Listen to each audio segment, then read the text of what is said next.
ओम शुभम भवतु कल्याणं आरोग्यं सुखसंपदां सत्सुखीनादाय भूयादि वनमोस्तुते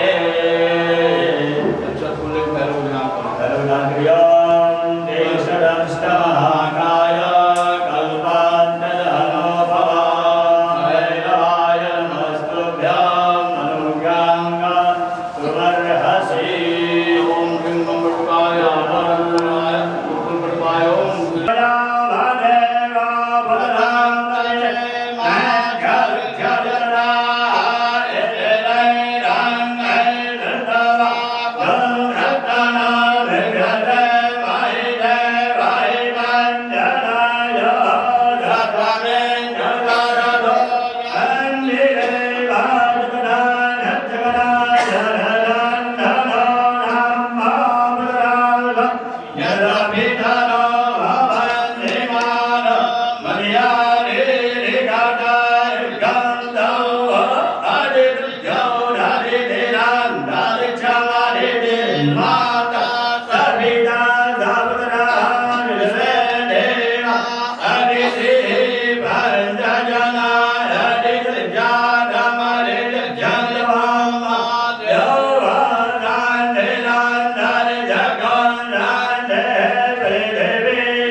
सर्वे स्वारंभकारेषु दयस्य घोरे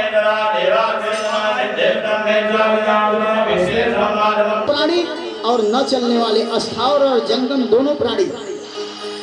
आप इस बात को जरूर जानते होंगे, मैं नहीं कहूँगा कि आप नहीं जानते, आप जरूर जानते होंगे कि ये जो आज वृक्ष हैं ये कल मनुष्य थे।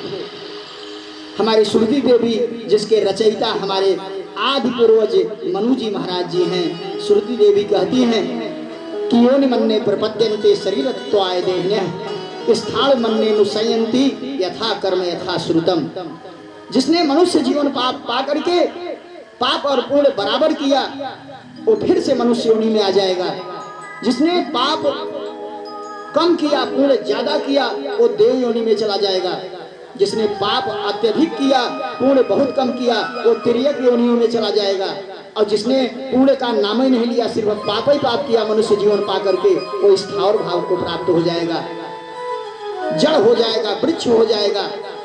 और हजारों वर्ष तक तेज गर्मी, तेज वर्षा और तेज ठंडक सह करके अपने तने से, फल से, फूल से, छाया से, सूखी लकड़ी से सबके द्वारा सिर्फ एक ही काम परम लाभ प्राप्त हो जाएगा। बोल भक्तवत्सल भगवान की नारायण। हम बता रहे थे कि भागवत का संक्षेप में अर्थ, भा का मतलब होता है भास्ते सर्ववेदेषु सर्व पुराणेषु सर्व उपस्थितायो भा। ग का मतलब गीते नारदाध्वेय कुरुराध्वेय मुनिभे, सब जितने संत महापुरुष जिसका चरित्र गान कर रहे हैं वो ग है। और भाग व का वर्तते सर्वस्त जीवों के प्राणियों के हृदय में घर बना करके, अयन बना करके रहता है, उसको नारायण कहते हैं। तो व का मतलब होता है वह ब्रह्म सूचक है। वर्तते सर्वभूतेषु, जो समस्त भूतों के हृदय में। अगर यहाँ गीता जी के विद्वान बैठे हो तो गीता जी 18वां अध्याय 61वां मंत्र, गीता जी का 18वां अध्याय 61वां मंत्र, वहाँ भगवान ने अर्जुन से कहा कि ईश्वर सर्वभूतानां हृदय से अर्जुन तिष्ठत् भ्राम्यन् सर्वभूतानि यंत्रारूढ़ान् माया। और मधुर यंत्रारूढ़ की शरीर रूपी गाड़ी को उसी प्रकार से चलाता हूँ जैसे एक बस का ड्राइवर बस को चलाता है। मैं समस्त जीवों के शरीर रूपी इस गाड़ी में बैठ करके उसी प्रकार से इस शरीर को चलाता हूँ। दुनिया का विद्वान कहता है मैं चल रहा हूँ, कितनी विडंबना है, क्यों जवान जी? दुनिया का विद्वान कहता है कि मैं चल रहा हूँ और मेरा गीता ब्रह्म वाणी है, परम वेदांत है। उसमें हमारा परमात्मा भगवान कन्हैया कहता है 18वें अध्याय के 61वें मंत्र में कि मैं सबके अंदर उसके हृदय में बैठ करके ड्राइविंग सीट बना करके सबके शरीर रूपी गाड़ी को मैं चला रहा हूँ। प्यारे, दुनिया का विद्वान वही है जो चाहे जंगम, सबके हृदय में जो सी राम में सब जग जानी, करहु प्रणाम जोरी जुग पानी। जिसके ये भाव हैं वो संत है, वही संत है। और एक बात और ध्यान देना, संत की बात आई है, इस पृथ्वी पर, धरा पर, इस भूमि पर भगवान का प्रतीक है संत, भगवान के रूप में संत है। और जिस दिन संत नहीं रहेगा, तथाकथित लोगों की बात नहीं करता, जो संत का कपड़ा सिलवा करके पहन करके और संतों की महिमा और संतों की गरिमा खराब कर रहे हैं, उनकी बात मैं यहाँ पर चर्चा नहीं करूँगा। यहाँ का एक पल पूरे सृष्टि की संपत्ति देकर के नहीं खरीदा जाता, इसलिए यहाँ का अगर एक पल सस्ते में चला गया तो आगे मुझे हिसाब देना पड़ेगा उस पल का। इसलिए मैं यहाँ किसी की चर्चा करके सस्ते में पल तो नहीं गवाऊंगा, लेकिन संकेत जरूर करूंगा कि कुछ राक्षस, कुछ भेड़िए संत का कपड़ा सिलवा करके पहन करके जो संतों की मर्यादा खराब कर रहे हैं, इससे संत भगवान की मर्यादा खराब होने वाली नहीं है। अगर संत न होते जगत में तो जल जाता संसार। इस संसार में भगवान के रूप में संत विराजमान है। जिस दिन पृथ्वी पर संत नहीं रहेगा उस दिन पृथ्वी सृष्टि नहीं रहेगी, उसी दिन से नारायण। इसलिए हम अपने हृदय में अपने विवेक से संतों को पहचाने और संतों को पहचान करके उनका आदर करना सीखें। आप लोग गरुड़ पुराण जी की कथा सुने होंगे। भगवान बता रहे हैं कि जो पूर्व द्वार से हरि भगवान अपने वाहन गरुड़ जी से कहते हैं कि पूर्व द्वार से जिससे महापुरुष जाते हैं और स्वयं सूर्य नंदन महात्मा धर्मराज संयमनीपुरी के जो स्वामी हैं उठकर खड़े होकर कहते हैं आइए महाराज जी आइए। वहाँ पर सैमनीपुरी में जहाँ पर पापी भी जाते हैं, तो वो कौन जाते हैं? वही जाते हैं जो संत महापुरुष का हृदय से बंधन चंदन और सेवा करते हैं, वही जाते हैं। अब भगवान ने विवेक दिया है हमको पहचानने के लिए, भगवान ने विवेक दिया है कि हम पहचाने कौन राक्षस है कौन संत है। ये हमारा विवेक, ये हमारी जिम्मेदारी है। जरा सा प्रताप भानु ने रामचरितमानस जी बालकांड, जरा सा प्रताप भानु ने संत को पहचानने में भूल कर दिया, पूरे खानदान का सर्वनाश हो गया। प्यारे, गलती हम करेंगे तो उसका दंड हम पाएंगे। गलती का फल अवश्य में हो भोक्तव्यम कृतम पापम शुभाशुभम। तो इसलिए विवेक दिया है परमात्मा ने 84 लाख योनियों में, 83,99,99 जिसमें देव योनियां भी आती हैं। किसी के पास विवेक नहीं है प्यारे, किसी के पास भगवान ने इस विवेक नाम की सुंदर मणि को नहीं दिया।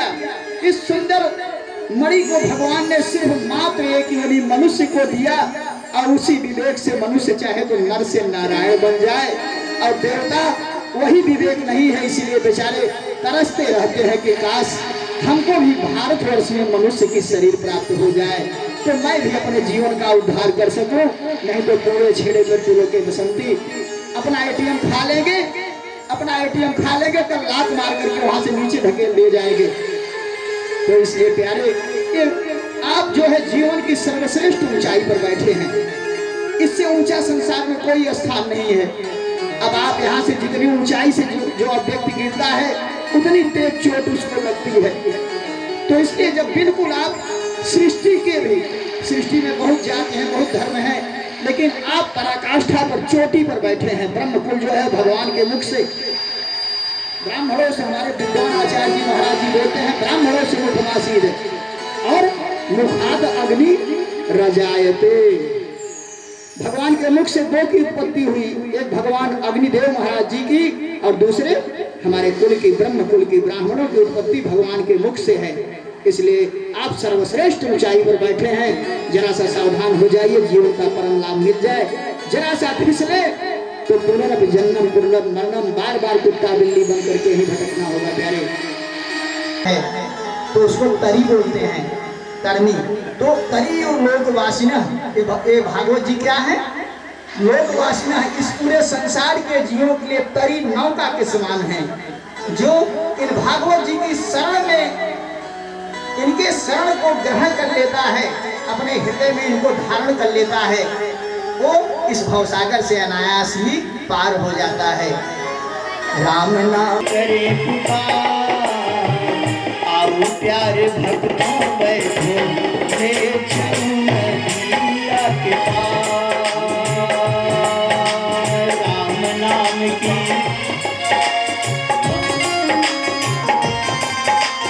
जय हो।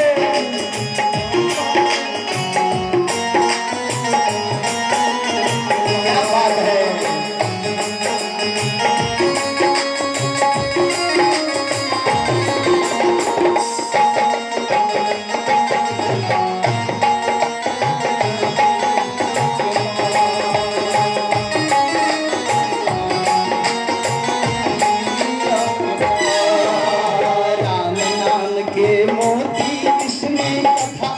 है भरा हुआ, राम नाम के अमृत है भरा हुआ, राम नाम के मोती इसमें कथा अमृत है भरा हुआ, राम नाम के मोती इसमें कथा अमृत है भरा हुआ। मेरे प्यारे जीवन सुधारे, मेरे प्यारे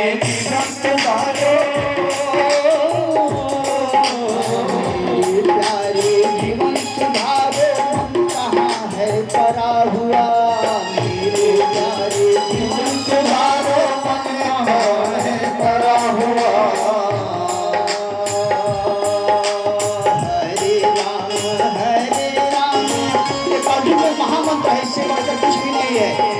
वेदांत में ये उपनिषद का मंत्र है, उपनिषद का वेदांत का मंत्र है। इसको एक बार कहने से जीव के पाप जल जाते हैं। कैसे? हरे राम राम राम हरे हरे। हरे कृष्ण कृष्ण कृष्ण हरे हरे हरे राम राम राम हरे हरे हरे कृष्ण कृष्ण कृष्ण हरे हरे हरे कृष्ण कृष्ण कृष्ण हरे हरे कृष्ण कृष्ण हरे हरे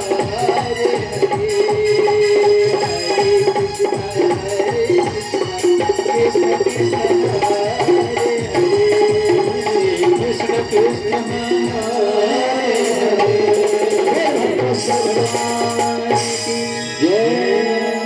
अब हम महात्म में प्रवेश करेंगे। ज्यादा गायकी इसलिए नहीं कर रहे हैं प्यारे, आगे इतनी वैसे तो भागवत जी को जीवन भर कोई सुनता रहे, जीवन भर कोई कहता रहे, लेकिन भागवत जी की कभी इतनी बड़ी असीमित महिमा है कि भागवत जी की कभी पूरा होने वाले नहीं। लेकिन फिर भी जरा सा ये तो सोचिए, आकाश अनंत है, आकाश का कोई अंत नहीं, लेकिन इतना छोटा पक्षी अपने सामर्थ्य के अनुसार उसमें उड़ता है। हो उसको लाज के मारे उड़ना नहीं चाहिए कि इतने बड़े अनंत आकाश में मैं क्या उड़ूं, मेरी क्या सामर्थ्य है, लेकिन नहीं, ऐसा शास्त्र कहता है, सदगुरु भगवान भी कहते हैं कि हमारी जितनी सामर्थ्य हो उतना काम करते जाओ। तो इसलिए पूरा पूरा बखान तो कोई नहीं कर सकता, लेकिन जितना भी हो सके कम से कम एक घड़ी आधी में कछुआ उतना तो कम से कम होता जाए। तो हम सीधे महात्म में आते हैं। अब हम थोड़ा सा कुछ जल्दी में बोलते जाएंगे, इसलिए कि महात्म तो होना तो प्यारे अनिवार्य है।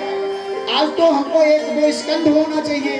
चतुर्थ दिवस भगवान का दशम स्कंद के दूसरे अध्याय में जन्मोत्सव होगा, उसके गद्दी वहाँ पर नैमिषारण्य तीर्थ है, जहाँ पर हमारे आदि मनु, प्रथम मनु, हमारे आदि पूर्वज शांभु मनु और शतरूपा, जिनसे भाई नरसिष्टि रूपा, उन्होंने वहाँ पर ही जाकर के तपस्या करी। और उस परम अमृतमय तीर्थ में ही 88,000 सौनिकाद ऋषि 1000 वर्ष, पहले उम्र ज्यादा होती थी ना, तो 1000 वर्षों का कथा का अनुष्ठान सत्र चल रहा है, 1000 वर्षों का। उसी समय वहां पर भगवान सूत जी, जो व्यास जी महाराज जी के शिष्य हैं, अब थोड़ी सी घूम गया। व्यास जी महाराज कौन? भागवत जी के लेखाकार।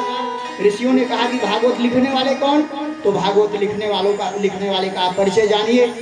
भगवान श्रीमन नारायण के ब्रह्मा जी के वशिष्ठ जी महाराज, वशिष्ठ जी महाराज के शक्ति के पराशर, और पराशर के ही तेज से भगवान श्रीमन नारायण के 17वें अवतार, देवताओं के मित्र बनु के तेज से पैदा हुई सत्यवती महारानी, जो कि मछुआरों की बस्ती में रहती हैं, उनके उदर से भगवान श्री हरि का 17वां अवतार। आगे भगवान के 23 अवतारों की कथा आएगी। अभी तक भागवत जी के अनुसार भगवान के 23 अवतार हो चुके हैं, 24वां अवतार अभी बाकी है। कल के अवतार संबलपुर ग्राम में बाकी के अवतारों की संक्षेप में कथा चर्चा की जाएगी। 17वां अवतार भगवान का महात्मा पराशर के तेज से तपोनिष्ठ, योगनिष्ठ, मंत्र दृष्टा भगवान पराशर ने वहां पर जाते हुए जब मत्स्य गंधा को देखा, माता सत्यवती को देखा, तो दिव्य दृष्टि से देख करके वो जान गए कि ये तो इस मछुआरों की बस्ती में रहती है, लेकिन ये तो है देवकन्या। इंद्र के सगे भाई दो हैं, मित्र और वरुण। इंद्र 12 भाई हैं। छोटे बामन भगवान की कथा आगे आएगी। इंद्र के 2 भाई हैं, मित्र और वरुण, दोनों सूर्य के समान, 12 आदित्य 12 सूर्यों के समान तेजस्वी हैं। सबकी आगे कथा आएगी 1ष्टम स्कंध में भी। अभी 2 मित्र और वरुण बड़े ही तेजस्वी चले जा रहे हैं, उड़ते हुए। देवता लोग उड़ते हैं और अप्सराएं भी उड़ती हैं। उधर से उर्वशी नाम की परम सुंदरी, वो दिव्य अप्सरा अपना श्रृंगार करके आ रही है। उसके श्रृंगार पर दृष्टि बड़ी मित्र और वरुण की। उनके शरीर अब जिस समय उड़ रहे हैं उसमें समुद्र के ऊपर से उड़ रहे हैं उर्वशी और मित्र वरुण। तो देखा मित्र और वरुण की दृष्टि जब उस दिव्यांगना अप्सरा पर पड़ी, उर्वशी पर, उनके शरीर से तेज निकल गया और समुद्र में गिरा, समुद्र में मछली ने निगल लिया और उस मछली के पेट में छोटी सी कन्या आ गई। मछली जाल में फंस गई, मछुआरे ने पकड़ करके उस मछली का पेट फाड़ा तो उसमें से एक छोटी सी बिटिया कन्या निकल आई। वही कन्या सत्यवती महारानी है जो भगवान की माता बनने का श्रेय उनको प्राप्त हुआ। उनके उदर से प्रभु श्री हरि ने पुत्र के रूप में 17वां अवतार धारण किया। वो बेटे के रूप में आकर के अवतार का निमित्त क्या है, क्यों अवतार लिए, भगवान के अवतार का निमित्त कारण होना चाहिए। कारण तो ये 17वां अवतार का कारण है, कला अवतार है। जब ज्ञान के द्वारा अपने संसार के बच्चों को ज्ञान के द्वारा उनको सन्मार्ग पर लाने का प्रयास करते हैं भगवान। 4 वेद, 6 शास्त्र, 6 वेदांग, 108 वेदांत जिन्हों उपनिषद कहते हैं। कठ, केन, मुंडक, मांडव्य, श्वेता, सतर, बृहदारण्यक, छांदोग्य, ये जितने 108 मुख्य हैं, बाकी हैं तो बहुत, लेकिन 108 वेदांत हैं ये सब। और ब्रह्मसूत्र, पंचम वेद, इतने से संतुष्टि नहीं हुई तो पंचम वेद महाभारत, समस्त वेदों को दूर करके पंचम वेद महाभारत बना दिया। और पंचम वेद महाभारत में सारे विषय हैं हमारे लिए, और उसको भी सोचे कि जब समझ में नहीं आएगा तो सरलीकरण करके, सरल करके उसी पंचम वेद महाभारत से 17 पुराण बना दिए।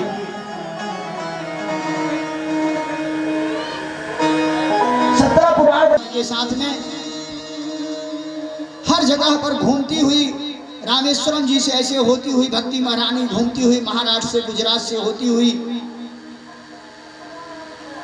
अब इसमें वृंदावन में पहुंची है। नारद जी महाराज जी वीणा बजाते उधर से आ रहे हैं।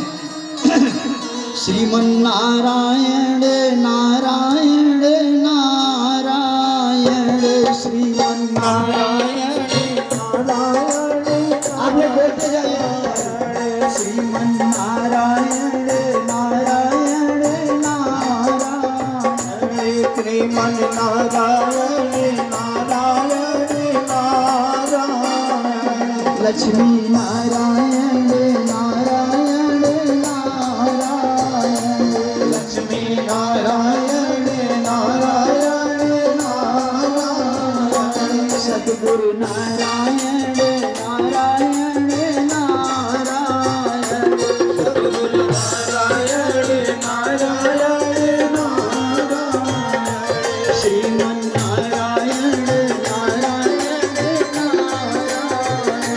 श्रीमन नारायण नारायण नारायण। लक्ष्मी नारायण भगवान की जय। वहां पर जब पहुंचते हैं तो भक्ति महारानी कहती क्या है कि महाराज जी जरा सा ठहरिए, अपने दुख का वर्णन करती हैं कि मेरे बेटा ये ज्ञान और वैराग्य दोनों अस्वस्थ हैं, पड़े हुए हैं, वृद्ध हो गए हैं। श्री वृंदावन धाम में पहुंच करके, वो प्रेम की नगरी है, जमुना के तट पर बसा हुआ नगर श्री वृंदावन धाम प्रेम की भूमि है। सरयू के तट पर बसी हुई श्री अयोध्या, मोहर मोहर माने बार बार गीता जी का पाठ किया। जब तक नारद जी महाराज जी पाठ करते हैं तब तक प्यारे, तब तक ज्ञान और वैराग्य स्वस्थ होकर के उठ करके बैठ गए जो लेटे हुए थे वृद्धावस्था से। लेकिन जब नारद जी ने पाठ करना बंद कर दिया फिर वृद्ध होकर फिर लेट गए। हैं?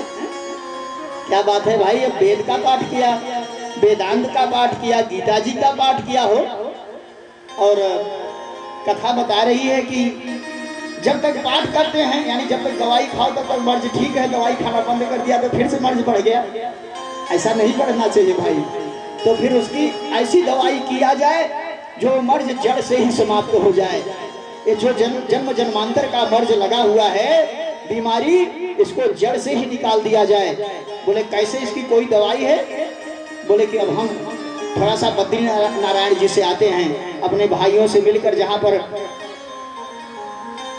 पूर्वे शाम पूर्वजा, सभी पूर्वजों के पूर्वज पंचायन संयुक्ता पूर्वे शाम पूर्वजा रहते तो 5 वर्ष के हैं, नंग धड़ंग, कोई वस्त्र नहीं, बिल्कुल दिगंबर भेष, लेकिन सबसे बड़े हैं पूर्वजों के भी पूर्वज। हरि शरणम का जाप करते हुए काल भगवान का उन पर कोई असर नहीं पड़ता, समय का कोई असर नहीं पड़ता। प्यारे जब वहां पर पहुंचते हैं और जा करके सारी बात बताते हैं तब वहां पर सनत कुमार भगवान कहते हैं कि भाई नारद जी, बोले क्या बात है भैया? बोले ऐसी बात है कि हम यहाँ पर बद्री नारायण में हैं और भक्ति महारानी श्री वृंदावन धाम में हैं।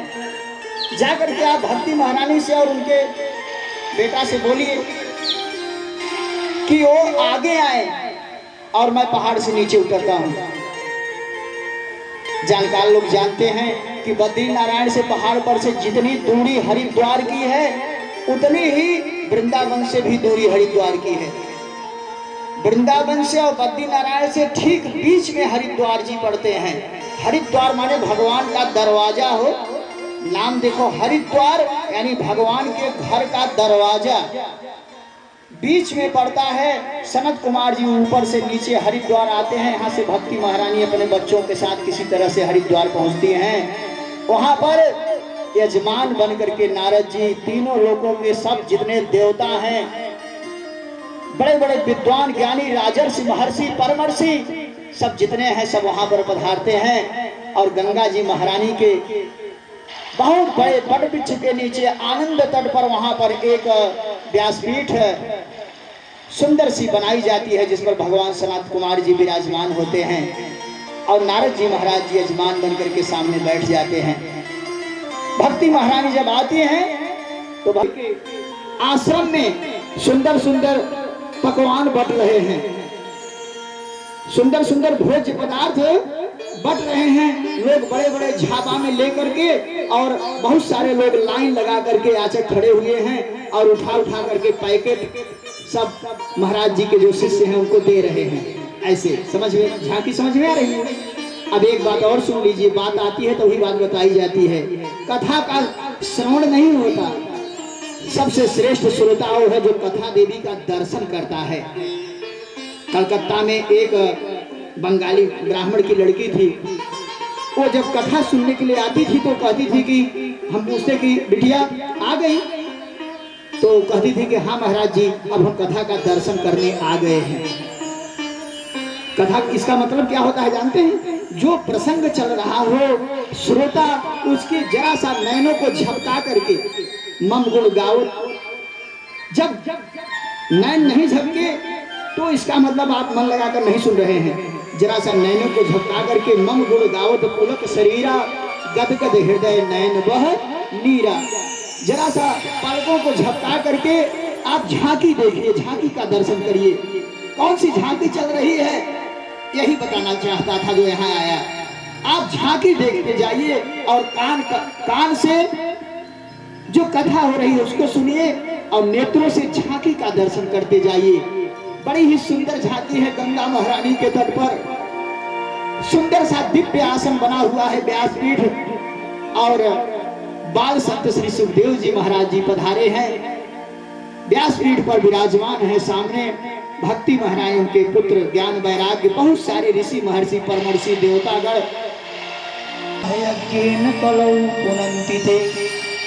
बहुत ध्यान से सुनने की बात बता रहे हैं भगवान सुखदेव जी।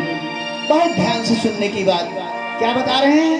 ये मानवाह पाप कृतस्तु सर्वदा, जो मनुष्य सर्वदा पाप कृतस्तु जीवन भर पाप करता रहता है।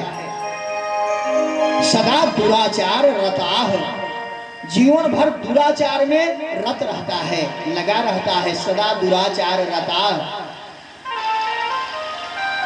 क्रोधाग्नि दग्धाह, जिसका हृदय हमेशा क्रोध से जलता रहता है, यानी महान क्रोध। काल कराला जे जन्मे कलिकाल कराला, करतब बायस बेस मराला। जे जन्मे कलिकाल कराला, करतब बायस बेस मराला। जे जन्मे कलिकाल कराला, करतब बायस बेस मराला।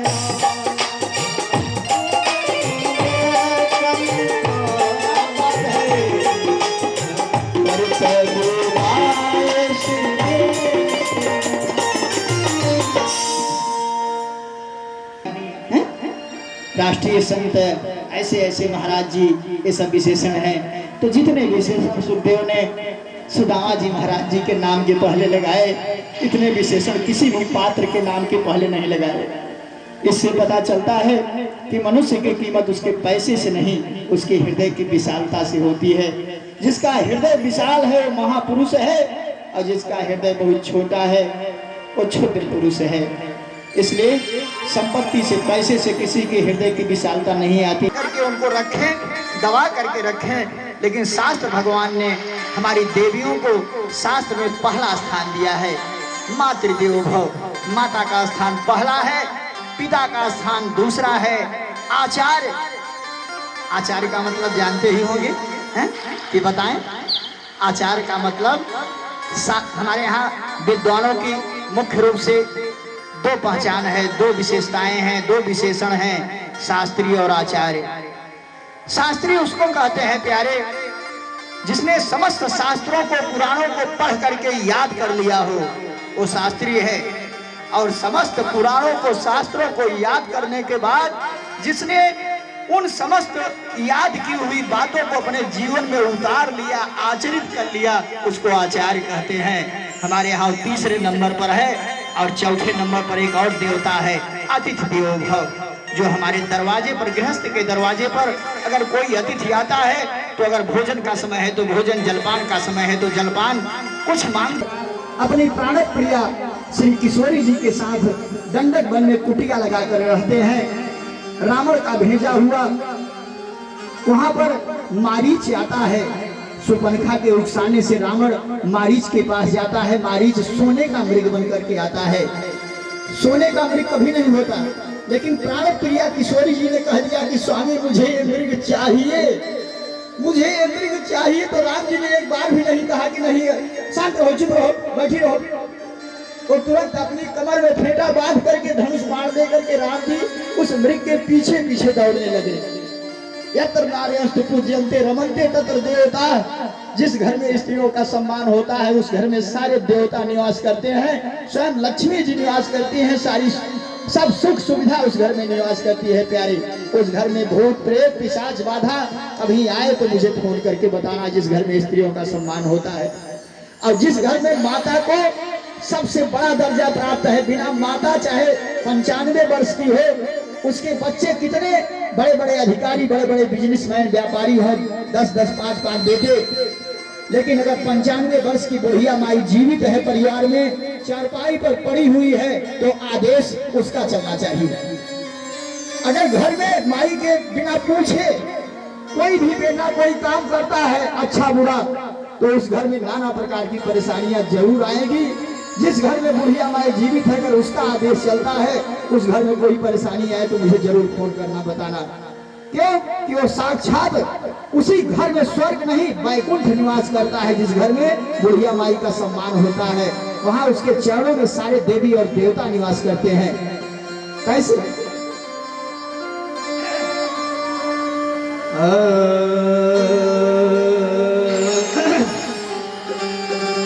माई माई तोहरा दुनिया में हो,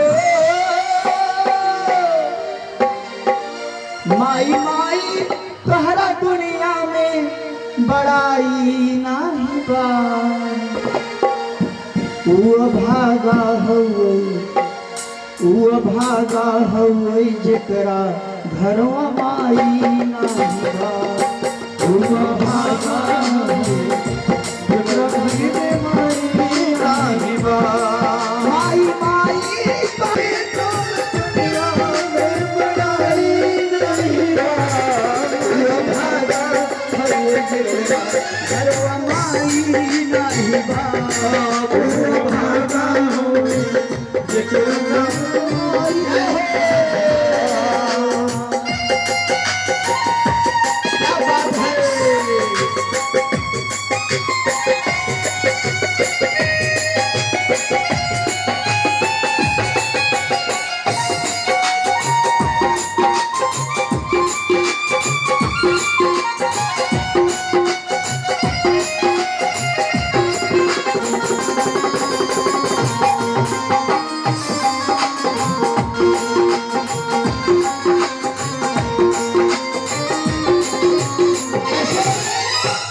माई हमके जन्म दिहलो हमके आपन दूध पियलो माई तो हमके जन्म दिहलो आपन हमके दूध पियलो माई हमके जन्म दिहलो हमके आपन दूध पियलो माई हमके जन्म दिहलो हमके आपन दूध पियलो दुधवा जैसा दुनिया में हो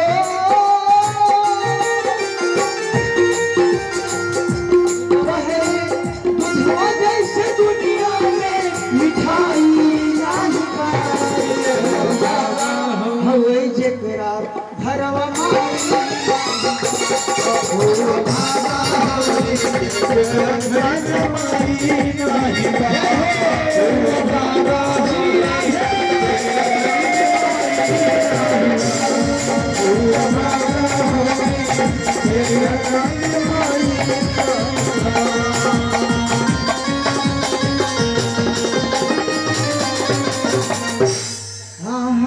माई हमके जन्म तू देहलो हमके आपन अचरा ओढ़ौलू माई हमके जन्म दिहलो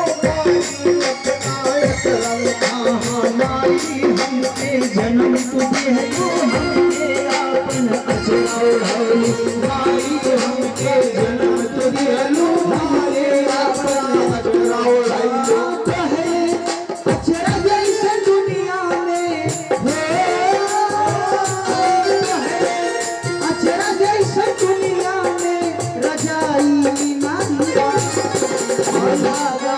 हवे जेकरा घरवा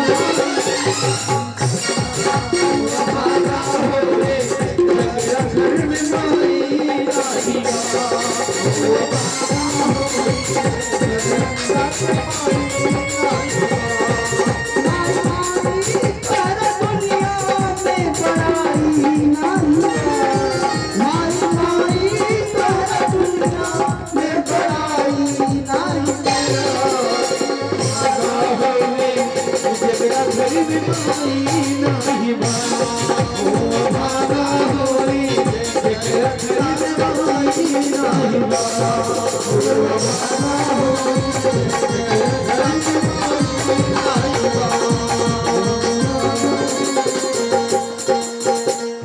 बोल भक्ति महारानी की जय।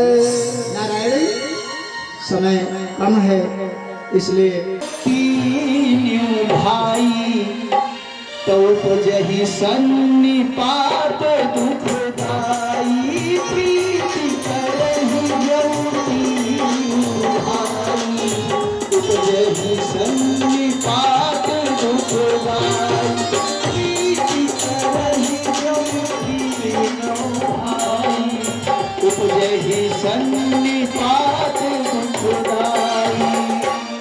52-53 वन का संकेत मिला। वानप्रस्थ में जाने का समय आ गया 50 वर्ष के बाद। अगर किसी के हृदय में काम घटेगा नहीं, अगर 50 के बाद अगर बढ़ेगा काम क्रोध और लोभ तीनों, अगर 50 के बाद जिसके हृदय में बढ़ेंगे उसका जीवन खराब हो जाएगा। इस बात को नोट कर लेना।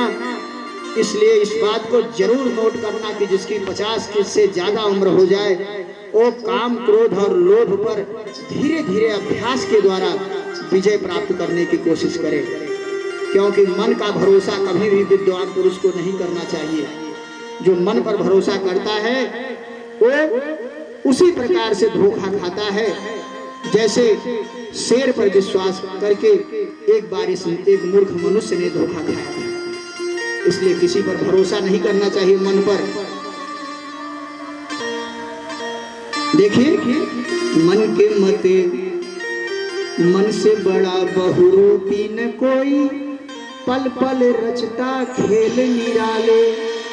एक एक पल में खेल रचता रहता है। मन से बड़ा बहुरूपी न कोई, पल पल रचता खेल निराले। माया ममता में उलझा रहे हो, माया ममता में उलझा रहे हो, पड़ जाए जो मन के पाले। माया ममता में उलझा रहे हो, पड़ जाए जो मन के पाले। तू इस मन का विश्वास न कर, तू इस मन का भरोसा न मन राह भुलाए भ्रम में डाले,